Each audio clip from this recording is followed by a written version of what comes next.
No matter what society tries to make us believe, my black brothers and sisters, my people of color, you are beautiful. We are beautiful, just the way we are.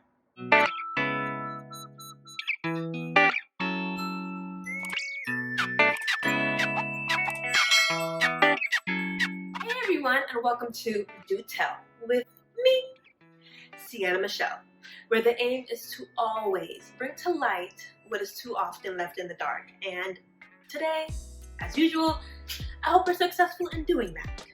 Now, as you can tell from the title, the topic of today is, again, as usual, I'm pretty predictable by now, aren't I? It's a topic that people may find controversial or rather uncomfortable, but that is exactly why we're talking about it. And that is white beauty standards. So let's get right into it. To better understand the issue at hand, we need to look at its origins. And they are, of course, as you guessed, in history.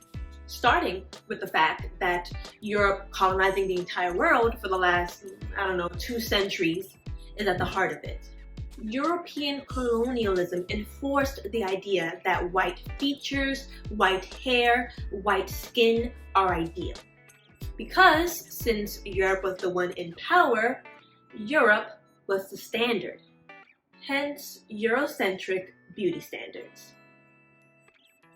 German anthropologist Mr. Johann Blumenbach played a big role in what we consider to be beauty today. He's actually the one who proposed one of the earliest classifications of races in humankind. His research in the measurement of craniums specifically led him to divide mankind into 5 great families. The Caucasian or white race, the Mongolian or yellow race, the Malayan or brown race, the Negro or black race, and the American or red.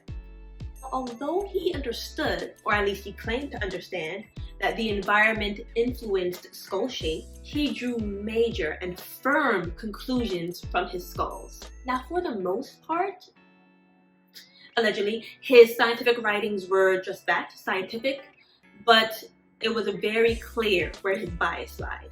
Now, he exposed himself on his bias on beauty when he wrote that the Caucasian female, the Georgian female, had the most handsome and becoming skull of all. He stated that the most beautiful people lived in the southern slope of Mount Caucasus, that is, the Georgian people. He then went on to speculate on the origin of humans and made his second big error. We may fairly assume that he wasn't British. We may fairly assume, he said, white people to have been the primitive color of mankind. The first color of mankind, as in the first of the human race. His reasoning? Well, it's easy to change from white to brown, but not vice versa. No. Of course, time has shown that he was wrong. Because, again, as we all should know, the human race originated in Africa, as did almost everything else.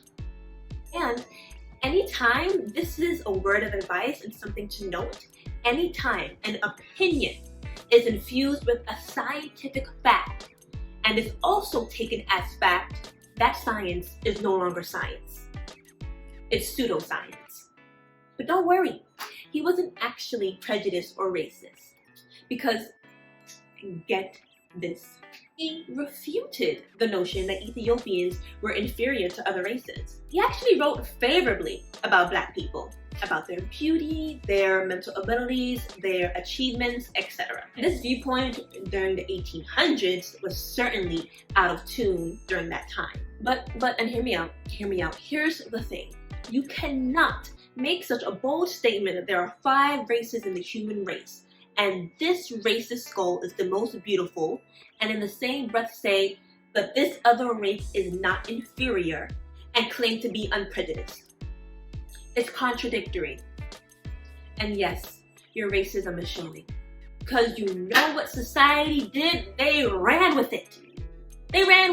That's why Eurocentric beauty standards are so dominant today and manifest themselves in numerous ways, such as through colorism, featurism, and texturism. Now, what is colorism? In brief, I've definitely gone over this before on my channel, but I'll give a brief definition once more. Colorism is a discrimination against Black, Indigenous people, people of color with darker skin, and favoritism for those with lighter skin. Examples include darker-skinned children being told by parents, family members, to not be in the sun too much or else they get too dark. Or white job interviewers viewing Black and Latinx people of lighter skin as more intelligent. And the list goes on. And in talking about this, I'm remembering my experience or thoughts on this as a child. And it's not something that I fully realized the gravity of until later in life. When I was younger, and there's no other explanation for this thought process other than society, because my family never told me this, my parents never told me this. They were always encouraging, they were always uplifting. They were never problematic in that colorist sense. The only explanation as to why I thought this way has to be society. When I was younger, I remember so animatedly not wanting to get tan, to be in the sun too long, because I didn't want to be too dark. And for so long, I did not want to get tan because I already felt like I was not too dark, but dark enough. You know, if I got any darker, it would be a problem. Do you know how sad that is? To feel that about yourself as a child growing up? That is colorism. And that stems from white beauty standards. Featurism. Featurism is a discrimination against people with non-Eurocentric features. In other words, most Black people, most Indigenous people, most people of color in general, because most of us do not naturally have Eurocentric features. So what does this look like? Bullying Black kids with big noses, big lips, the typical, stereotypical, whatever you want to call it, features of Black people. And in the same breath, fetishizing, especially in this recent day and age, those same features. Because lip fillers are a thing now, right? Because big butts are a thing now, right? Not to say that the latter is exclusive to Black people or people of color, but come on now. Come on now. Growing up as a Black girl in this society, having that part of your body fetishized was never ever a good thing. So the fact that it's a thing to be celebrated and worked towards now by non-people of color, yeah, it's a little insulting. And last but not least, texturism. This is a discrimination towards people with very coily, very afro-textured hair. If you think about it in terms of the hair type chart where it goes from 1 to 4C, the latter half, especially in the 4s, that's never been the beauty standard. Ever. Now what does this look like? Black people, people of color, especially in the Latinx community, being told that straighter hair or hair that leans towards the Eurocentric side is good hair. And even being encouraged to change the natural way their hair flows in order to fit that beauty standard.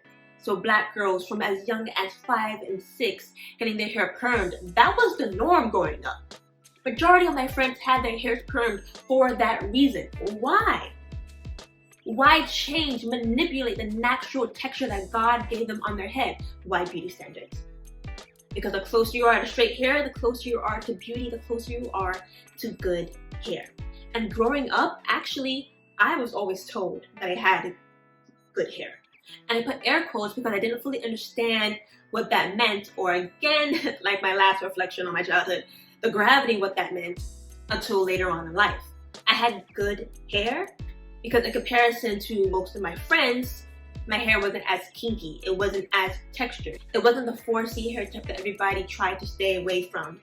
And it was actually, again, in comparison to everybody else and in comparison to the stereotype that Black girls, Black women can grow their hair long, it was long. So therefore I had good hair, and I was told this all my life. It became so ingrained in me that I actually started to tie my beauty to my hair alone. So through all my insecurities, oh, I don't really feel pretty today, or ever, oh, I'm not light skinned, I'm not pretty like this person, this friend, this relative, oh, I don't have the body type like this person, this friend, this relative, but I still have my good hair. I still have that. That is where my beauty lied for the longest time. And that is toxic. Because when I started to become unhappy with my hair, when it wasn't looking like how I used to or how I wanted it, when I no longer thought it was good.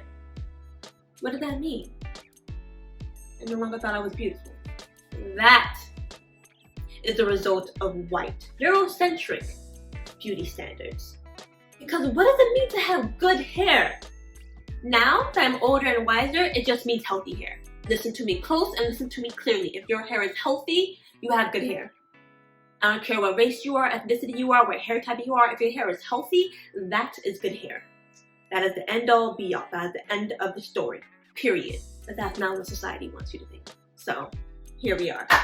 So how do we, as Black people, heal from this? From something that's been so integral to society since the beginning of time, it feels like. Well, the easiest and most tangible thing to do right now, since as much as I want to, as much as I wish to, I can't erase over 200 years of biological racism, oppression, and history.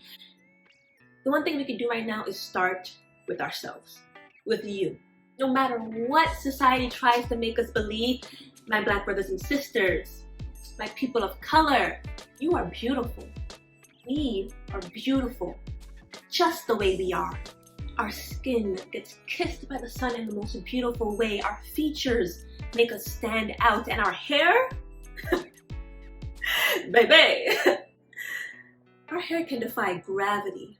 So flaunt that melanin magic, because it's one of a kind. And don't you let anyone forget it. That was a lot. But again, a good kind of a lot, because these are important topics that need to always be addressed. So it's so important that you got to the end of this video, and I'm so happy that you did. But with that being said, we have unfortunately come to the end. Wah, wah, wah. Don't forget to like, comment, subscribe, get notified. And of course, follow me on all my social media platforms. Instagram, Sienna.Michelle, and Twitter, Sienna Michelle. And of course, like, comment, subscribe, get notified. And until there's more to tell, this is Sienna Michelle bidding you a farewell. Bye!